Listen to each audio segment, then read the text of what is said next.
ফেসবুকের স্ক্রিনশট কিভাবে বন্ধ করবেন? তো আমরা অনেকে ফেসবুকে ফটো, ভিডিও শেয়ার করে থাকি। তো এগুলো অনেকে স্ক্রিনশট দিয়ে রাখে এবং স্টোরির ফটোগুলো স্ক্রিনশট দিয়ে রাখে অনেকে। তো কিভাবে স্ক্রিনশটগুলো অফ করে রাখবেন আপনার ফেসবুক আইডি? আপনি চাইলে খুব সহজে এই স্টোরি, ভিডিওতে দেওয়া ফটোগুলো কেউ স্ক্রিনশট নিতে পারবে না। এটি অফ করে রাখতে পারবেন এবং আপনার আইডি স্ক্রিনশটও কেউ নিতে পারবেন। তো এটি কিভাবে অফ করবেন এই ভিডিওতে সম্পূর্ণভাবে দেখিয়ে দিব। সহজে আপনি এটি অফ করে রাখতে পারবেন। তো এটা করার জন্য প্রথমত আপনাদের ফেসবুক অ্যাপসে চলে যাবেন। তো ফেসবুকে চলে আসার পর উপর দিকে থ্রি ডট আইকনে ক্লিক করে দিবেন। তো এরপর নিচের দিকে সেটিংস অপশনে ক্লিক করে দিবেন। তো সেটিংসে ক্লিক করে দেওয়ার পরে এখান থেকে প্রথমত কিছু প্রাইভেসির সেটিংস রয়েছে। তো এগুলো করার ফলে আপনাদের ফেসবুকের স্ক্রিনশট কেউ নিতে পারবে না। তো প্রথমত এখানে দেখতে পারেন যে কিছু সেটিংস রয়েছে। How people find and contact you, প্রথমে এই সেটিংসটি ক্লিক করে দিবেন। তো এখানে দেখবেন যে আপনাদের কার সাথে কেউ কন্টাক্ট করতে পারবে। তো এখানে who can see friend request, who can see your friend list. তো এগুলো আপনারা ফ্রেন্ড রিকোয়েস্ট সেটা আপনি ফ্রেন্ডস অফ ফ্রেন্ডস করে দেবেন। এরপর নিচের দিকে সেভ করে দেবেন। এরপর এখানে who can see your friend list সেটা অনলি মি অবশ্যই করে দেবেন। তারপর ব্যাগে চলে যাওয়ার পর আরেকটা সেটিংস দেখতে পারবেন না, follow and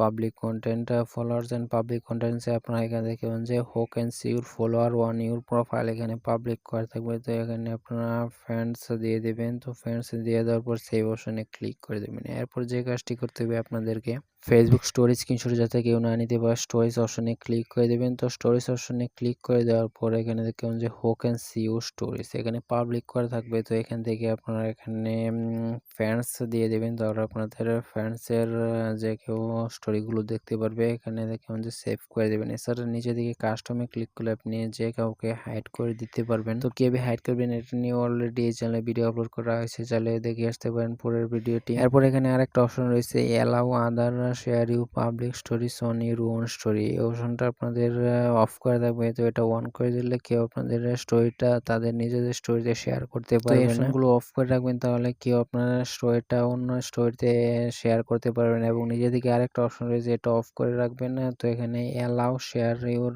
allow people share your story mention them, কেউ আপনার স্টোরিতে মেনশন দিতে পারবে না। আপনাদের প্রোফাইলটা কেউ স্ক্রিনশট না নেওয়ার জন্য এখানে প্রোফাইল লগইন একটা অপশন রয়েছে, এখানে প্রোফাইল লগইন এ ক্লিক করে দেবেন। এরপর নিচে দিকে লক ইউর প্রোফাইল অপশনে ক্লিক করে দেবেন। অথবা প্রোফাইলে ক্লিক করে এখানে থ্রি ডট আইকনে ক্লিক করে আপনাদের প্রোফাইল কার্ড অপশনটা খুঁজে বের করবেন। এরপর প্রোফাইল কার্ডটা অন করে দিলে আপনাদের প্রোফাইলে কেউ স্ক্রিনশট নিতে পারবেন। তো এই নিয়মগুলো ফলো করে চাইলে খুব সহজে আপনাদের ফেসবুকের স্ক্রিনশটগুলো অফ করে রাখতে পারবেন। তো যারা ভিডিও দেখছেন তারা অবশ্যই ভিডিওতে একটা লাইক করে দিন। ইউটিউব চ্যানেলটি সাবস্ক্রাইব করে না থাকলে পরবর্তী যারা আকর্ষণীয় গুরুত্বপূর্ণ ভিডিও পেতে চ্যানেলটি সাবস্ক্রাইব করে রাখুন। সবার ধন্যবাদ সম্পূর্ণ ভিডিও দেখার